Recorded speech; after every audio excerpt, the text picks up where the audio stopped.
here with James Templeton, the Director of Facility and Groundskeeping. And James, first off, just start off with how long you've been here with the Rawhide and how long you've been doing groundskeeping. So this is remarkably year number 10. I moved here in 2014 from Oregon, went to Oregon State, worked at the golf course there, coached high school baseball, did some field stuff there. Yeah, and I have learned a lot in the 10 years I've been here, that's for sure. How similar is a baseball groundskeeping to something like a golf course? So obviously the grass is very similar. I mean, being in Oregon and then coming here, it's completely different grass types. Going from rye and bent grass to Bermuda here. But the biggest difference is, 90% of this game is played on the dirt. As much as we want the grass to look good, green, striped, the biggest thing for the players is whether it's the infield dirt, the mound, the plate.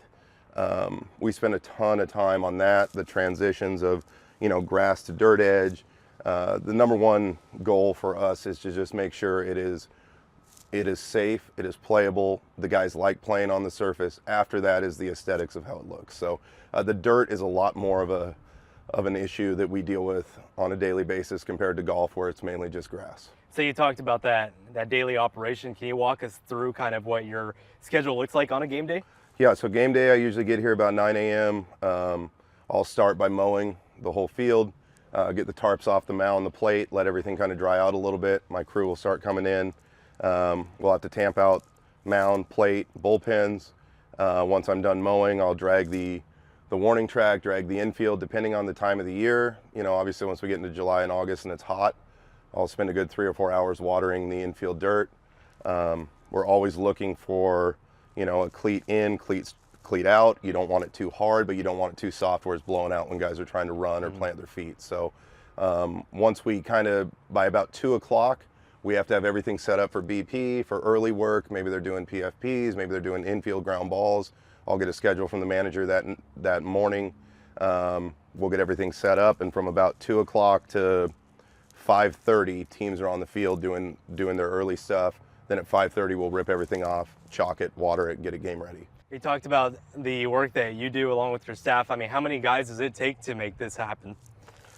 Well, I mean, it all depends on the level. Obviously, the higher levels you go, the bigger staffs they have. I had a really good assistant last year for a couple years. Unfortunately, he took a different job. I have a new assistant now, and then I'll get a couple guys for game days and post game. We're normally here until 10 or 11 at night, getting everything ready for the next day. So we typically go with about a 4 or 5 man crew, including myself.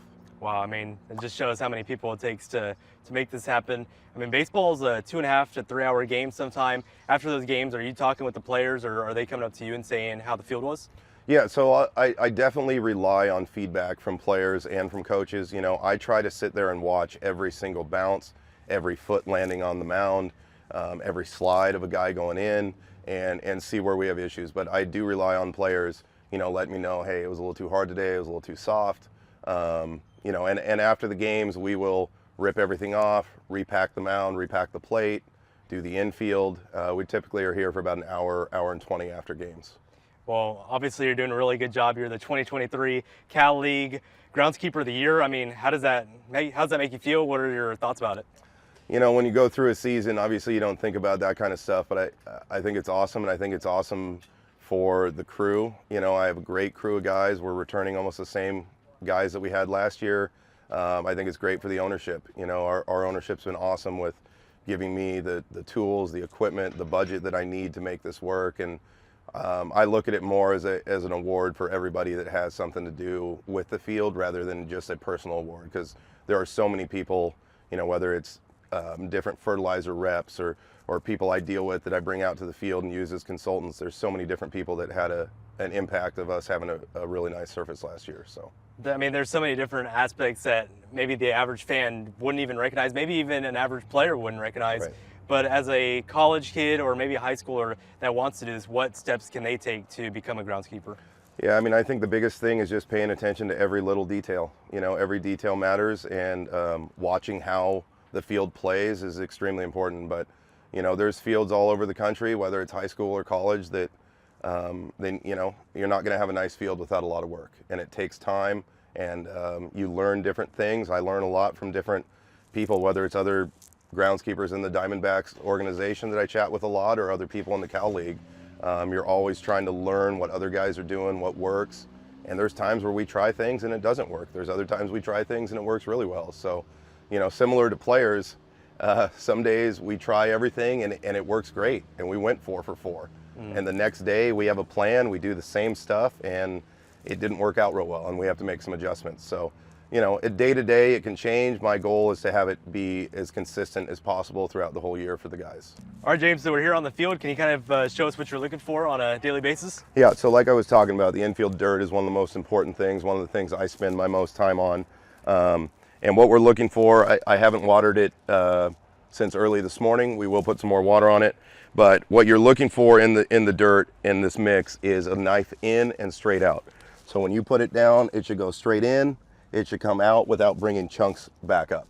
So then it's still compacted, where you're not going to get blowouts from guys running or planting, but yet that top surface is still somewhat soft for ground balls, for guys sliding.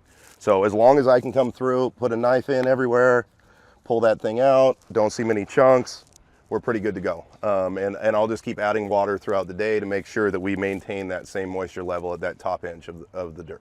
So say the knife weren't to go all the way through, what changes are you looking to make? So at that point, we'd need to get on the water immediately. And sometimes, you know, there's going to be a couple spots that are a little harder than others. But we will water the heck out of it, spike it.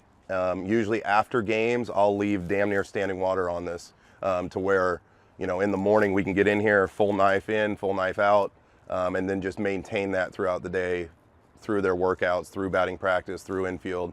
And then before the game, we put quite a bit of water to make sure it's good for the rest of the game. What about if there's rain the night before? How does that affect your watering sequences? The good news is here we don't have to worry about that a ton, but Not too much. I prefer to be able to control all the water, but yeah, when we do have rain in the forecast, we might, you know, lay off the water a little bit, see where it's at. If it, you know, a lot of times we'll get rain and it wasn't enough to soften this up, I'll still have to put some water on it afterwards, but I'm always taking the knife, checking, seeing where we're at everywhere.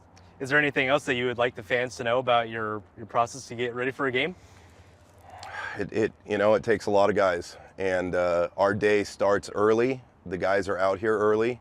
You know, it's more than just show up and play a game. There's a lot of stuff that goes on throughout the day, and without the crew of guys I have, it wouldn't be possible to keep it in this kind of shape. Well, James, it was a pleasure being able to talk with you and get ready for the season. And as always, you're doing a great job and looking forward to what you're going to do this season. Thank you, man.